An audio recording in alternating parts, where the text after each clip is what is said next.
سو اگر میں آپ سے یہ پوچھوں جو مکافات عمل ہے، اگر اس کا شعور لوگوں کو آ جائے، اس کے بارے میں لوگوں کو صحیح پتہ چل جائے، تو شاید برائیوں کا خاتمہ، جتنی برائیاں ہیں ان کا 50% سے زیادہ خاتمہ ہو سکتا ہے اگر لوگوں کو پتہ چل جائے کہ مکافات عمل کیا ہے.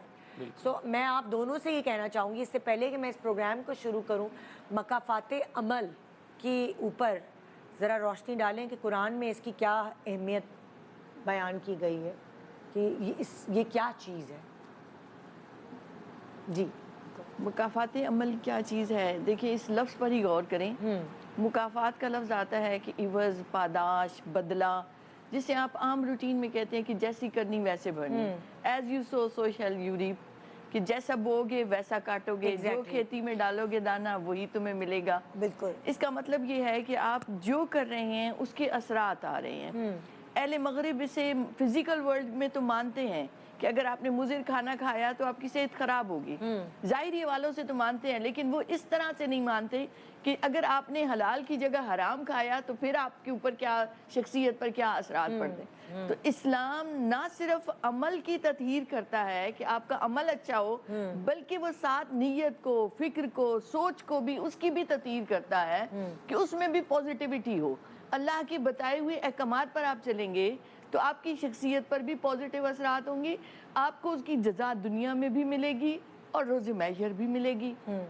آپ دیکھیں تو جگہ جگہ قرآن مجید میں آتا ہے بشر الذین آمنوا وعملوا الصالحات، خوشخبری سنائیے جو ایمان لائے اور جنہوں نے عمل صالح کیے، ان کے لیے جنات تجری من تحتها الانہار. وہ خوشخبریاں جہاں سنائی گئیں وہاں ساتھ یہ بھی بتا دیا گیا کہ ومن اعرض عن ذکری، کہ جو ہمارے ذکر سے غافل ہوا، جس نے نافرمانیاں کی، روگردانی کی، اس کے لیے معیشت تنگ کر دی جائے گی.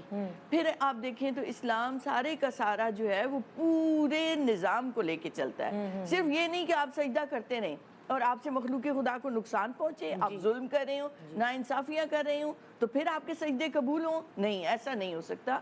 نبی کریم علیہ السلام کی حیات مبارکہ میں ایک صحابی نے آ کر بتایا کہ ایک خاتون ہے کہ جو نماز روزہ تو کرتی ہے مگر اس سے ہمسائے اس سے تنگ ہیں، اس کی زبان درازی کی وجہ سے وہ تکلیف پہنچاتی ہے. تو آپ صلی اللہ علیہ وآلہ وسلم نے فرمایا وہ جہنمی ہے. آپ غور کریں کہ نماز تو پڑھ رہی تھی مگر کیا تھا، اس سے معاشرے میں تکلیف ہو رہی تھی مخلوق خدا کو.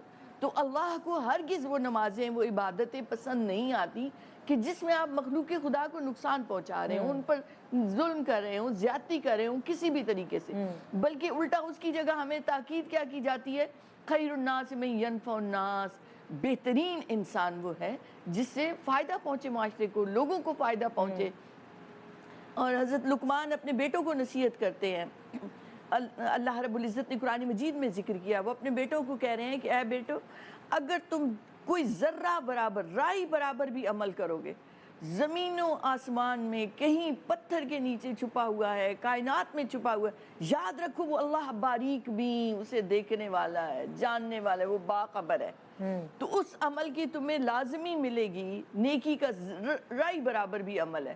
اور قرآن مجید میں آتا ہے فَمَن يَعْمَلْ مِثْقَالَ ذَرَّةٍ خَيْرًا يَرَهُ، ذرہ برابر، معمولی سی نیکی جسے آپ سمجھتے معمولی ہے، اللہ اس کا بھی بدلہ عطا کرے گا. لیکن ساتھ ہی فرمایا وَمَن يَعْمَلْ مِثْقَالَ ذَرَّةٍ شَرًّا يَرَهُ، تو جو ذرہ برابر برائی کرتا ہے اس کو بھی وہ دیکھ لے گا، تو اس کے سامنے آ جائے گا. پھر مختلف اقوام کے حالات بیان کیے اللہ رب العزت نے، جنہوں نے نافرمانیاں کی، جنہوں نے ظلم کیے، تکبر کیے، خود پسندی میں آئے، خود غرضیاں دکھائیں. کیا ہوا؟ قوم عاد و قوم ثمود کا کیا حال ہوا؟ تو یہ مٹا دی گئیں، انہیں عذاب نے آ لیا. تو جا بجا قرآن تنبیہ کر رہا ہے کہ لوگوں خبردار رہو، آگاہ رہو، یہ راستہ ہے جو تمہارے کھائی کی طرف لے جائے گا، جہنم کی طرف لے جائے گا. دنیا میں بھی اس کی سزا انسان کے سامنے آ جاتی ہے. جو اتنا فاسق ہو، جو اعلانیہ گناہ کرتا ہو، تو آپ دیکھیں اسے عبرت کا نشان بنا دیا جاتا ہے.